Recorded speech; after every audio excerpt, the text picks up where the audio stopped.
Hi, my name is Skylar Church. I am a California real estate broker, but I am also a sales manager at Accredited Real Estate Schools. And what I want to do is just make sure you guys know the Salesperson state exam, kind of what it involves, it entails, and what the Bureau says is going to be on it, and kind of just things that I have learned over the years and when I did the exams myself. So there's the information for Accredited Real Estate Schools. It's also listed below.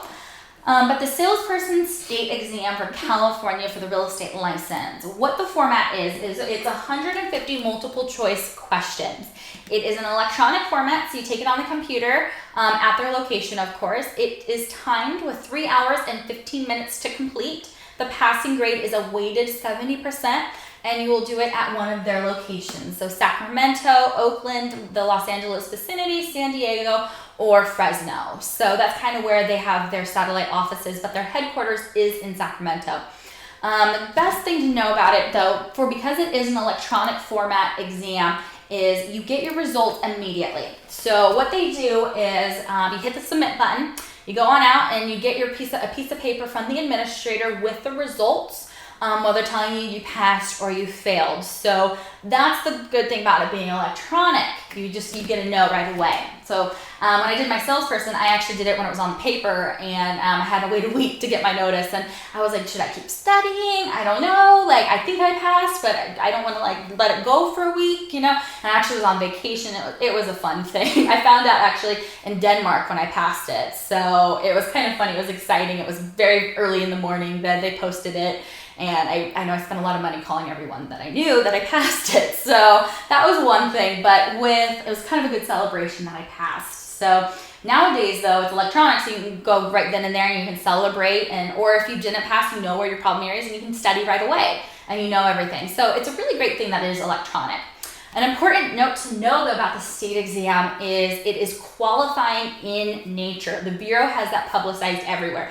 On the exam, online, basically it's qualifying. So what that basically means is when you pass it, you are not informed of your final score. You don't know how well you did. If you barely passed, you don't know. They don't say that because it's qualifying, they say.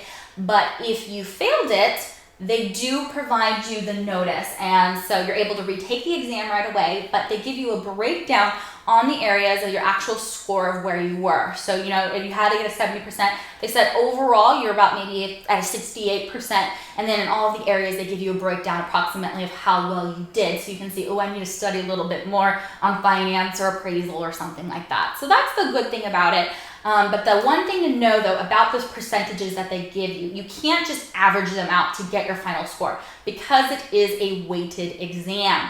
And so, basically what they give you the idea of is, you answered this amount of questions correctly, but, you might have flunked or didn't pass the ones that were weighted a lot heavier. So it's a good idea to see where you need to study, but it doesn't give you a great idea of exactly the questions that you did get right or wrong. It's just kind of an overall idea, so you're left with something to use from that actual exam that you took. So when you take it the next time, you kind of know where your focus is. But then again, every state exam is different. So when you take the state exams, it varies each time. You don't know what it'll be heavy in. It might be heavy in appraisal, finance, real property, personal property, freehold, less than freehold. You never fully know what it'll be heavy in. So the breakdown just gives you an idea overall, but it might have only been 4 questions on one area, and you got, you missed one, well, you're at a 75%, but so it might not give you a great overall accurate information, but it does at least give you something to go off of. So because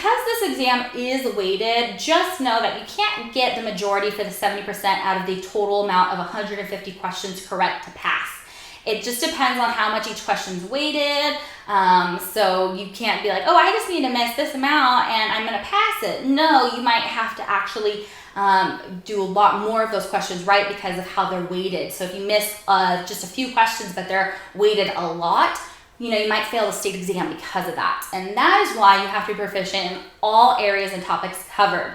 And so these are the topics that the Bureau has publicized and have on their website, and they say this is approximately what the percentage will be, but that percentage doesn't say that's the percentage of questions will be asked. That's not the percentage that it'll be weighted. They just say that's approximately the topics covered will be about 15%. So just know that these are the topics that they say. So Area 1, property ownership and land use controls and regulations. They say that's about 15%, could be 10, could be 20. Never fully know, but that's what they say, it's about 15. And then Area 2, agency and fiduciary duties, 17% they say. Area 3, property valuation and financial analysis, which is basically appraisal, and they say that's about 14%. Area 4 is financing, and they say that's 9%. The problem is financing is a very difficult subject sometimes to understand because there's a lot to it, especially in real estate with loans. So in that sense, 9%, they might say, well, 9% of the questions are that, but it might be weighted more, or they might be saying it's weighted worth 9% of the exam, but there might be a lot of questions. They don't know, they've never disclosed it. We've wanted to know for years, but just know, be proficient in everything, and you'll pass it if you put the work in. It will reflect in your score and passing in, so you can start that career. Area 5, transfer of property, they say it's about 8%. Area 6, practice of real estate and disclosures.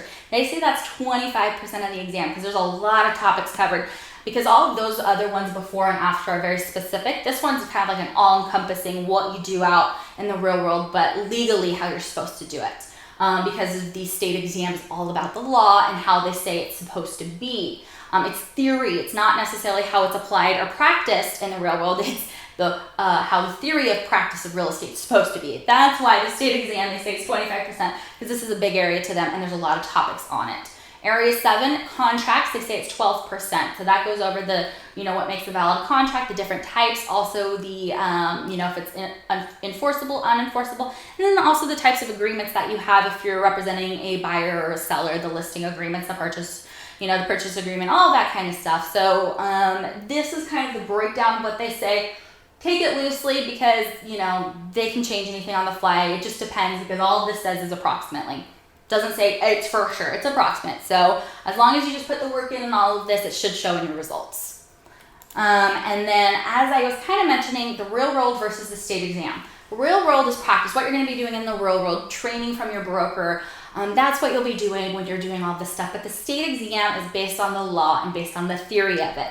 So if you have a lot of real world experience, it does make this exam a little bit harder because you need to know the theory and it's very illogical. And the laws, some of it, there's a lot to know about it. So that's why it's really important to put the focus and study this material, have the right material, so you can go take this state exam because it is a challenging one, because it is illogical, because it's theory, not what you'd be logically thinking what you would do. It's what the law would want you to do and how the law says it should be done and what technically could be. But when you're studying this material, you're going to be like, wait, you could try and say that you can get a commission.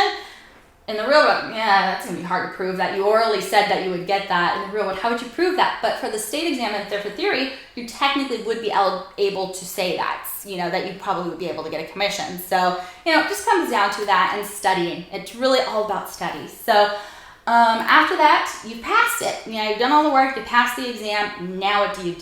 You receive your license, but if you did the combination. If you just did the examination application, then you have to send in your paperwork to do for the remaining fees and for the license. And we have the videos of how to apply. That goes over all of the different types of licenses and the routes and kind of what the forms are and the fees and everything. So see that video for more information. But again, I am not the Bureau of Real Estate. I am just a California real estate broker who's been in doing real estate and the real estate school for years now. So I kind of know what's been happening and the general guidelines and what the state exam is all about. But I'm not the Bureau. So if you want complete, accurate, up-to-date information, always consult them. They have great info on it. But for us, we're here to help you out and making sure you pass that state exam. We give you the educational requirements as well as the exam preparation, because as you can see, this exam is not an easy one.